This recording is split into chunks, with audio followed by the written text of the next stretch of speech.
আসসালামু আলাইকুম বন্ধুরা। বীর বাড়িতে খাসির মাংস কিভাবে রান্না করে আমি সেইভাবে আপনাদেরকে দেখাবো। মটন কুরমা কিভাবে বীর বাড়িতে রান্না করে আমি ওইভাবে রান্না করব, আপনারা রান্না করে দেখবেন, খুব ভালো লাগবে খেতে।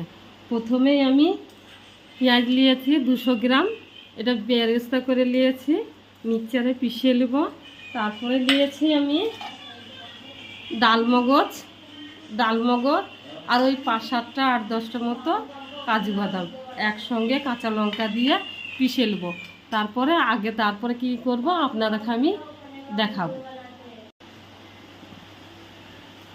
কাজু বাদাম আর ডালমগজ আমি একটু মিক্সচারে এটা পিষে নেব। আমি একদম মোম করে পিষে নিয়েছি, আপনারা চাইলে পরে একটু আধ ভাঙা করে রেখে দিতে পারেন। আমি 5-7টা কাঁচা লঙ্কা মিক্সচারের বাটিতে দিয়েছি আর 5-7টা কাঁচা লঙ্কা নিয়েছি। আপনারা চাইলে পরে আপনাদের মতন জেরাল খেতেও পারেন, আবার চাইলে একটু বেশি খেতেও পারেন। পিষে নিয়েছি।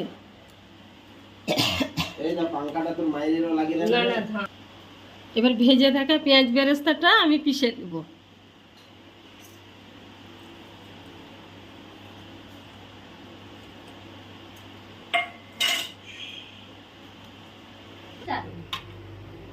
এই যে বন্ধুরা, আমি যে পেঁয়াজ বেরেস্তাটা আগে থেকে করে রেখেছিলাম, মিক্সচারে পিষে রেখেছিলাম, অল্পটা এখন দিয়ে দিচ্ছি কাজু বাদাম আর ডালমগজ বাটা, একটা দারচিনি,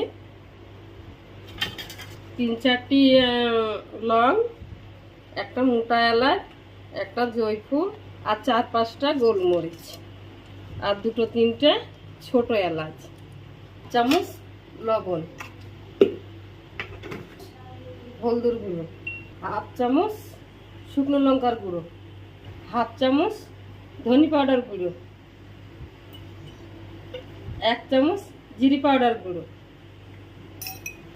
একটু ফাটানো টক দই। আমি 4 চামচ দিলাম, আপনারা চাইলে 2 চামচও দিতে পারেন। মাংসটা ভালো করে মেখে রেখে দেবো 10-15 মিনিট। চাইলে পরে আপনারা 1 ঘন্টাও রাখতে পারেন, আবার আধা ঘন্টাও রাখতে পারেন। আমার হাতে টাইম নাই, তার জন্য আমি 10 মিনিটে রেখে দেবো ঢেকে। এবার ওপর থেকে একটু সরষের তেল দিয়ে দেবো।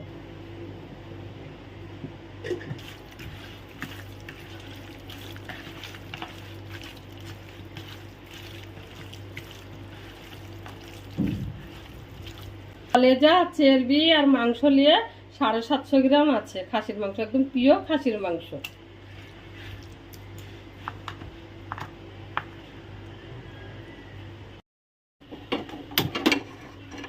এবার দিয়ে দিচ্ছি একটা তেজপাতা, 2টো শুকনো লঙ্কা, 2টো ছোট এলাচ আর 8-10টা লং আর 1টি কারি পাতা, 2টো পেঁয়াজ কাটা।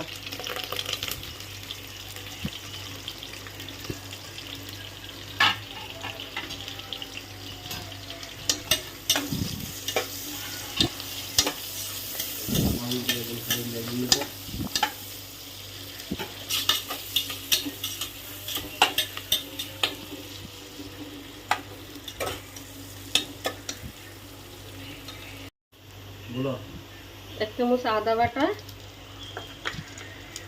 আর 1 চামচ রসুন বাটা।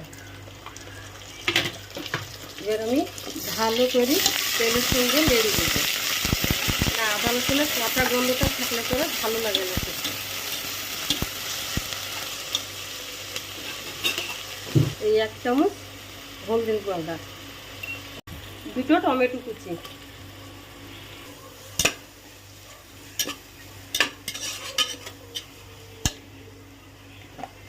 কাশ্মীরি মরিচের পাউডার,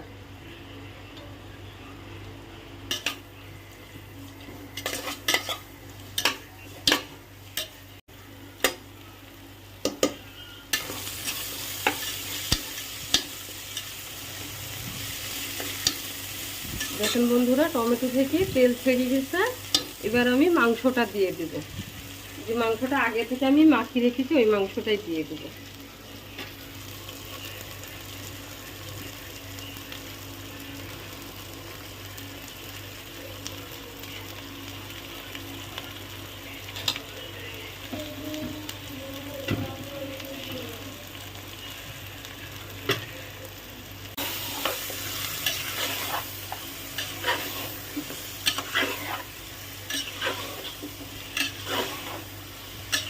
আমি কুকারে রান্না করছি, আমার হাতে টাইম নাই বলে আপনারা চাইলে হাঁড়িতে বা কড়াইও রান্না করতে পারেন।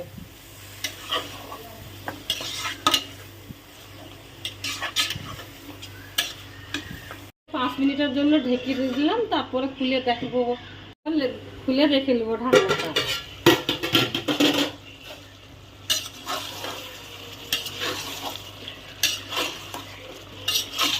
বন্ধুরা কত সুন্দর হয়েছে, আর পুরা কিচেন একদম খুশবুতে মোমো করছে, এত সুন্দর গন্ধ ছেড়েছে।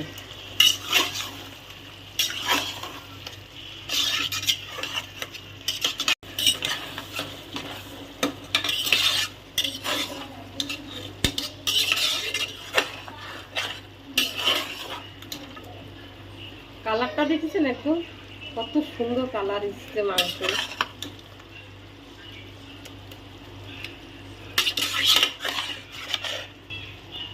এবার খানিকটা ধনির পাতা আর দিয়ে দেবো খানিকটা লবণ। এই যে খানিকটা আগে দিয়েছিলাম আর এই খানিকটা এখন দিয়ে দিচ্ছি।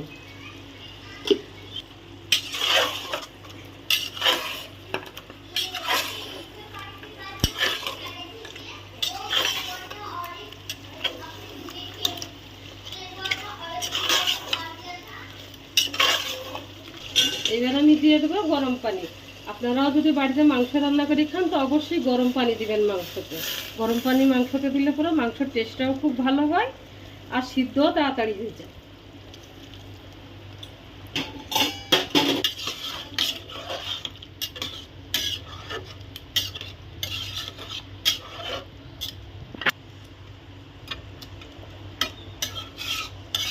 এই দেখেন শুধু কালারটা দেখেন, আপনারা কালারটা দেখেই বুঝতে পারছেন যে খেতে কত সুস্বাদু হবে।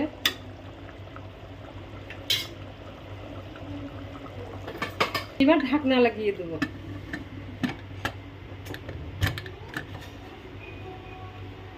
ওই 5 মিনিটে আপনাদের কাছে আবার ফিরে আসবো মাংসটা কিভাবে তৈরি হয়েছে। এই যে বন্ধুরা আমি 5 মিনিট পর এলাম, এবার কুকারটা আমি বন্ধ করে দেবো, আপনাদেরকে আবার 5 মিনিট পর খুলে দেখাবো মাংস। মিনিট পর ফিরে এসছি, এবার দেখাচ্ছি আপনাদেরকে আমার মাংস কিভাবে তৈরি হয়েছে। এই দেখুন কত সুন্দর তৈরি হয়েছে না, এই দেখুন, এই দেখুন। এবার আমি একটু টক দই আর একটু ডালমগজ বাটা রেখেছিলাম সেইটা দিয়ে দিচ্ছি। এই যে অল্প, বেশি না।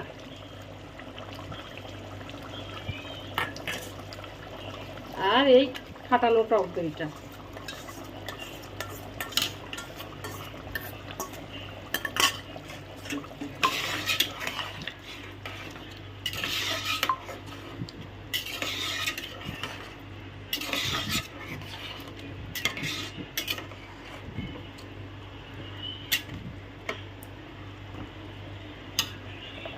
এবার দিয়ে দিব অল্প একটু বেরেস্তা রেখে দিয়েছিলাম সেইটা। এই দেখুন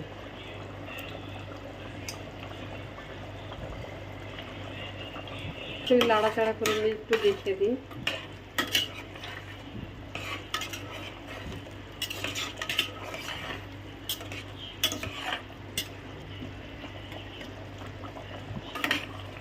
দিয়ে দিলাম ধনে পাতা।